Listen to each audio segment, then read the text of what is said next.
Good evening students. कैसे हैं आप सब। आशा है आप सब अच्छे होंगे, स्वस्थ होंगे और अपनी अपनी पढ़ाई में मन लगा कर लगे होंगे। आज फिर से मैं आप सभी का अपने YouTube चैनल में स्वागत करता हूं।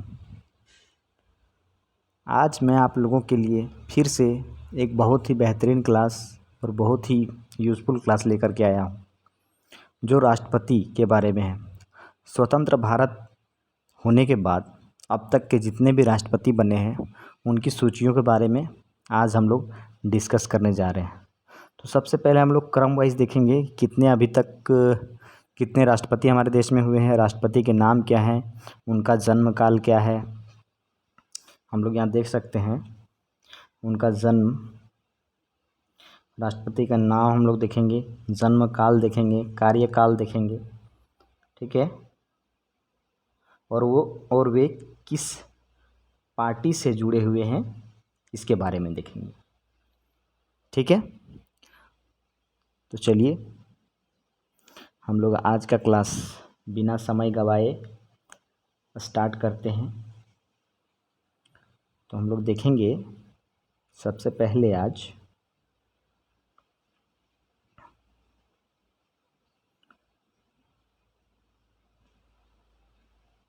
थोड़ा सा रुक जाएं आप लोग।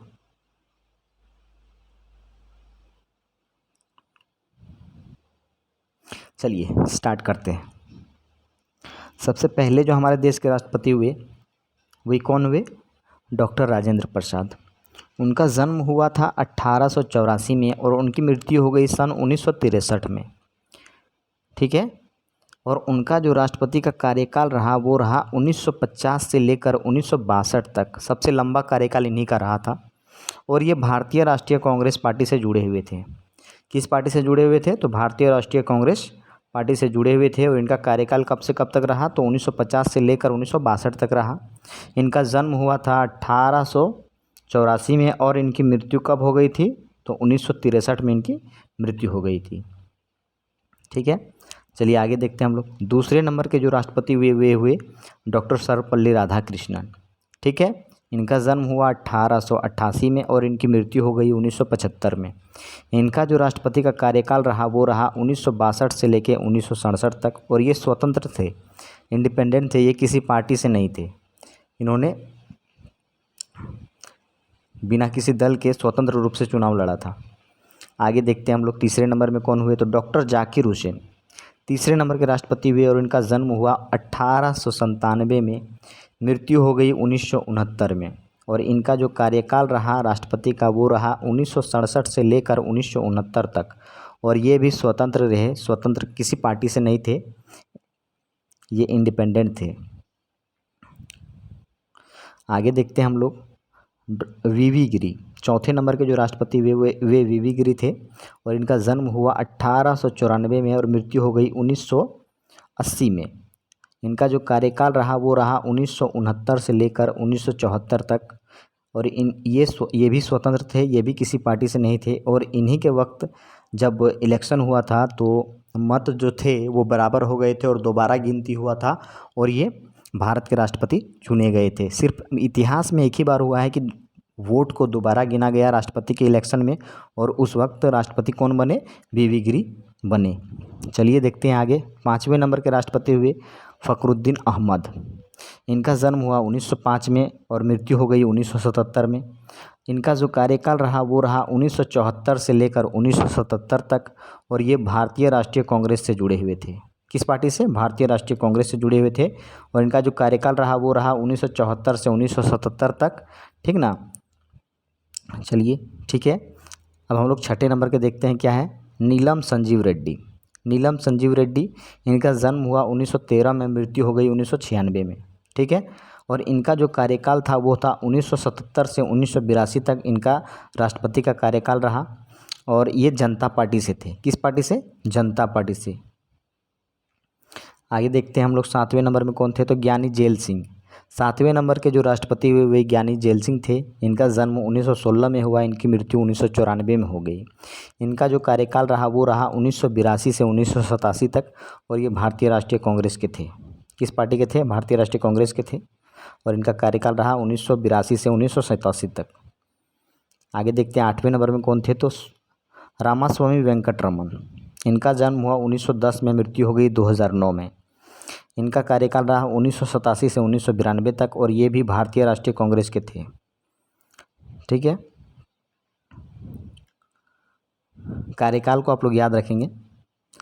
9वें नंबर में देखते हैं डॉक्टर शंकर दयाल शर्मा। इनका जन्म हुआ 1918 में और मृत्यु हो गई 1999 में। इनका जो कार्यकाल रहा राष्ट्रपति का वो रहा 1992 से लेकर 1997 तक और ये भी भारतीय राष्ट्रीय कांग्रेस के थे। ठीक है, अब देखते हैं हम लोग 10वें नंबर में कौन थे। 10वें नंबर के थे KR नारायण। KR नारायण, इनका जन्म हुआ 1920 में, मृत्यु हो गई 2005 में। KR नारायण का जन्म कब हुआ, तो 1920 में हुआ, मृत्यु 2005 में हुई। इनका जो कार्यकाल रहा वो रहा 1997 से 2002 तक। ठीक है, और ये भी स्वतंत्र थे, ये किसी पार्टी के नहीं थे, इन्होंने इंडिपेंडेंट होकर चुनाव लड़ा। 11वें नंबर में हमारे देश के महान वैज्ञानिकों में से एक, जिन्हें हम लोग मिसाइल मैन के नाम से भी जानते हैं, और वो है doctor APJ Abdul Kalam. 11वें number के राष्ट्रपति हुए। इनका जन्म हुआ 1931 में और इनकी मृत्यु हो गई थी 2015 में। ठीक है, इनका जो कार्यकाल रहा वो रहा 2002 से लेकर 2007 तक और ये भी किसी पार्टी के नहीं थे, ये भी इंडिपेंडेंट थे। तो इनका जो मृत्यु है ये 2015 में हो गया था, ये यहाँ टाइपिंग मिस्टेक की वजह से छूट गया है, तो आप लोग ध्यान देंगे इसको। इनका कार्यकाल कब से कब तक रहा, तो 2002 से 2007 तक इनका कार्यकाल रहा और ये किसी पार्टी के नहीं थे और ये बहुत ही सम्मानजनक व्यक्ति रहे हमारे देश के, बहुत ही बड़े वैज्ञानिक रहे हैं। और इनका जो भी आविष्कार रहा, जो भी योगदान रहा मिसाइल के क्षेत्र में, वो अद्भुत रहा, जिसके वजह से इनका नाम मिसाइल मैन पड़ा। तो चलिए देखते हैं हम लोग आगे हम लोग देखेंगे 12वें नंबर में, तो श्रीमती प्रतिभा पाटिल। ठीक है, इनका जन्म हुआ था 1934 में।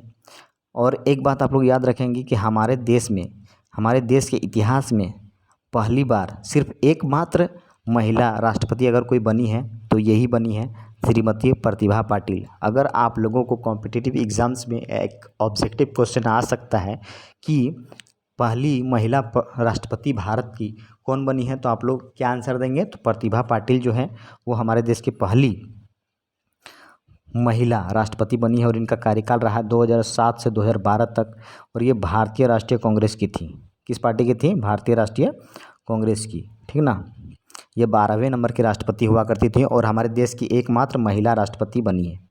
13वें नंबर में देखेंगे प्रणब मुखर्जी। ठीक है, इनका जन्म 1935 में हुआ और इनकी मृत्यु भी 2020 में हो गई थी और ये भी टाइपिंग मिस्टेक की वजह से छूट चुका है, तो इसके लिए खेद है। इसको आप लोग देखेंगे, प्रणब मुखर्जी का जन्म कब हुआ, तो 1935 में और मृत्यु हो गई 2020 में।